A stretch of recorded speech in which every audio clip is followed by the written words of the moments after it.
আমি এবার আমাদের এই আলিফ মাহমুদ ভাইয়ের কাছে যে বিষয়টি জানতে চাচ্ছি, অনেকের অনেক ধরনের স্বপ্ন থাকে। আমরা বারবার বলেছি যে পায়ে হেঁটে হজ করা শরীয়তের ম্যান্ডেটরি কোনো বিষয় না, বা এর মধ্যে আলাদা কোনো ফজিলত নাই। কি উদ্দেশ্যে বা কোন চিন্তা থেকে আপনার মাথায় এটা আসলো, একটু দর্শকদের উদ্দেশ্যে যদি বলতেন যে কেন আপনি এই চিন্তাটা মাথায় নিয়ে আসলেন, বা কোথা থেকে আপনার স্বপ্ন দেখাটা শুরু হলো? আসসালামু আলাইকুম। তো আমি ছোটোকাল থেকেই ভ্রমণ করতে পছন্দ করি।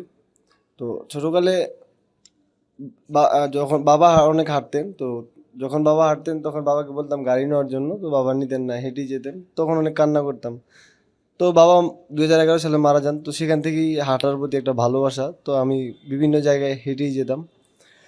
তারপর 2019 সালে আমি প্রথমবার যখন করোনার সময়, তখন আমি চিন্তা করি যে হিচহাইকিংয়ের মাধ্যমে আমি বিশ্ব ভ্রমণ করব। তো তারপর আমি কিছু